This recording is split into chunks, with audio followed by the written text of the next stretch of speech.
Hey guys, today we're going to be going over a kick return that I really like.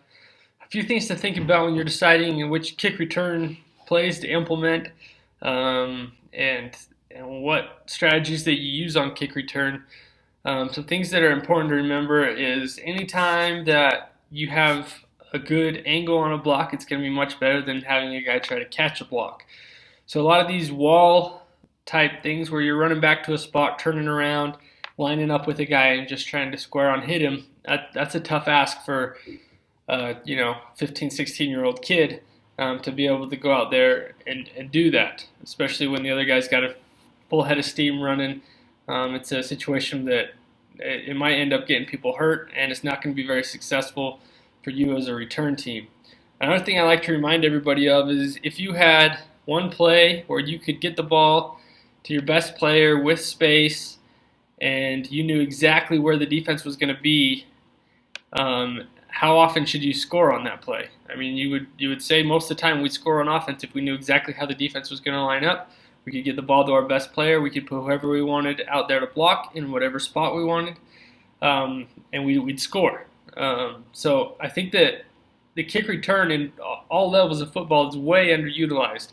I know a lot of guys are kicking it out of the end zone, but if you ever get a chance for a return, I mean, that should be a huge play for you. It's just a matter of, I think, dedicating the time to it in practice and instilling that confidence into your players that, hey, this is huge. If we get this, if they happen to kick it to us, we got to be able to make a play on this. This is a bigger opportunity than any offensive down that we could ever ask for. This is a perfect situation for us. So with that being said, I'm going to kind of go over one of my favorites. It's a middle trap. A lot of times, teams, and I used to even do this too, we'd set up a trap to the right, trap to the left.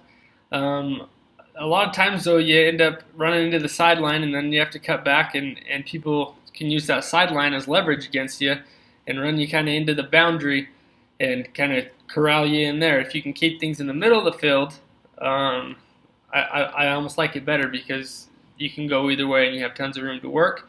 Also, I noticed that a lot of teams aren't very good at filling in that gap where the kicker is.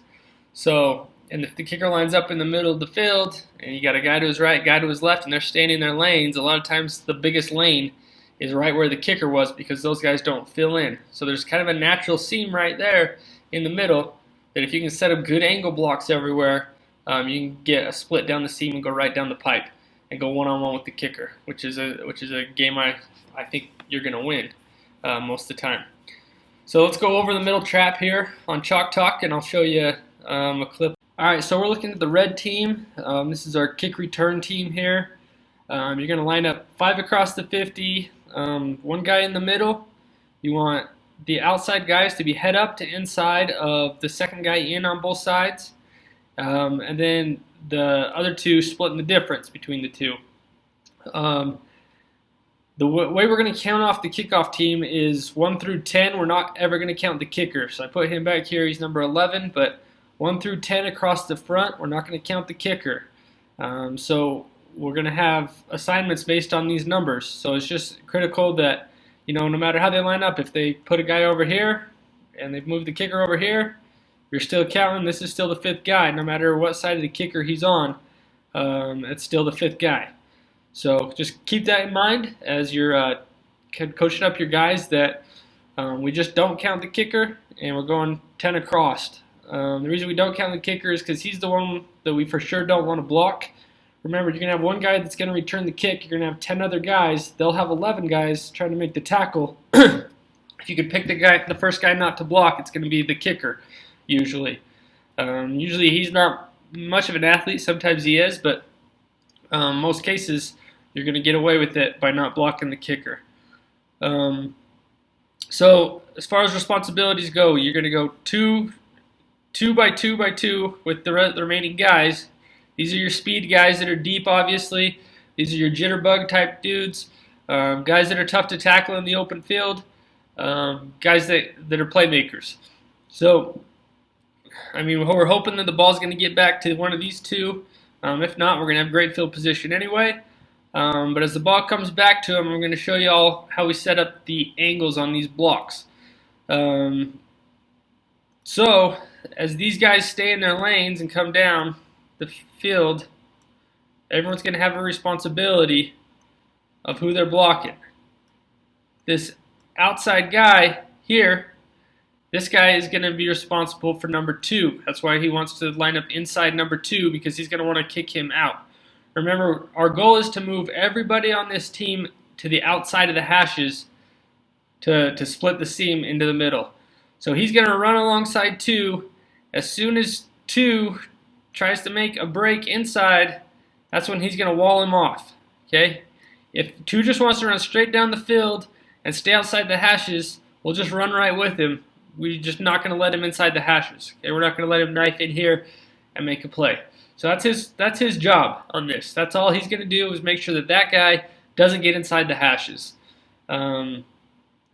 As far as number 3 goes, that's going to be this guy's responsibility. He's lined up head up on 4, but he's going to do the same thing with number 3. He's going to run right down the outside of the hash, and as soon as 3 tries to cut in, he's going to wall him off. Okay, so he's not going to let that happen. He's going to wall that off, and he's going to block 3. Okay, number 4 is actually going to be blocked by this guy. He's going to have a great angle to make the block. So he's going to come across the field and meet 4 at the hash at about the 30-yard line and kick him out. Hopefully 4 doesn't see it coming. This guy's going to move inside. He's going to think he has a free path, and then he's going to get ear-holed right here as he tries to make a cut in. Number 5 is going to be blocked by this guy coming across the field, doing the same thing. This has got to be your stud right here. This has got to be your best player. This is going to be the hardest one-on-one block that we set up in this. So your toughest, grittiest, get the job done type guy, that's who you want here in this spot.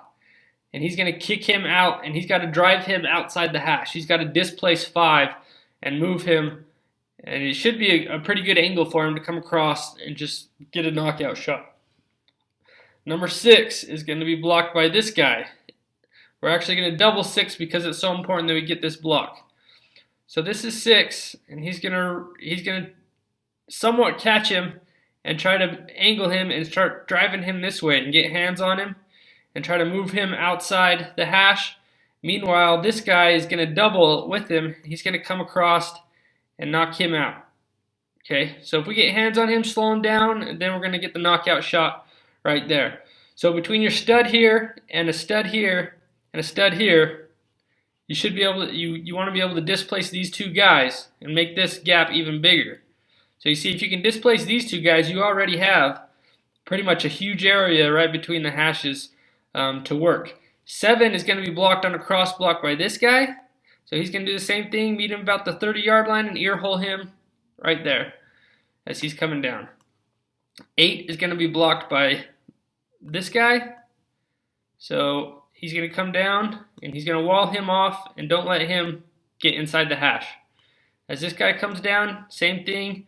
We're going to run with him as soon as he tries to angle anything inside. We're going to wall him off and don't let him come inside the hash. So there's 3 guys now remaining that are unblocked. We have this outside guy on the edge, and this outside guy on the edge, and the kicker. We're not going to worry about the kicker, like I said before. The way we're going to block this guy is with whoever doesn't get the ball here. If the ball comes here, this guy's going to lead up off the edge like it's coming, like we're returning to the right. Okay.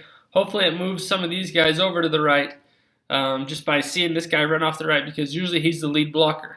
So he's going to come and just make sure that this number 1 guy can't get in there and make a play. This guy's going to, if this ball comes here, he's going to catch it and he's going to start coming like he's going and following the lead block of the other deep back, and then he's going to come right down the seam right here and go one-on-one with the kicker. The whole goal is this guy is just not going to be able to catch us because we're going to he's going to get stuck in all this stuff, and we're just going to beat him to the spot on the kick. And we usually do. That guy hardly ever makes the play. The only time that you'll see a problem is one thing some smart teams try to do is they'll make this guy the contained guy, and they'll have this guy go right for ball. You should be able to see that on film, and you just switch these guys' responsibilities. They'll take 1 now and leave 2 off the edge, and he'll take 9, or he'll take 10 and leave 9 coming off the or around the corner. Sometimes my guys are smart enough that they can figure it out even during the middle of a game. They'll come off and tell me, hey, they're crossing over there. I've just been taking the guy that's darting in, and that's exactly what you want to do. You want to leave those contained guys unblocked, and then we're going to go right down the pipe. So I'll show you how it works. If the ball does come here, he's doing the same thing. He's coming back to the middle, and he'll go off this edge, and he'll block the contained guy on this side. So everybody should be blocked except for one contained guy and the kicker, and then it's just up to your return guy to make the kicker miss. And most guys have a return guy that can make a kicker miss. So this play is a really good angle on what this should look like. Everybody's going to cross block. You just see everybody crossing. Everybody has a great angle. And then the hash right down the middle of the field, he's going one-on-one with the kicker, and he just outruns him. So that's what it should look like when it's ran right. And when it's ran right, it's very difficult to stop.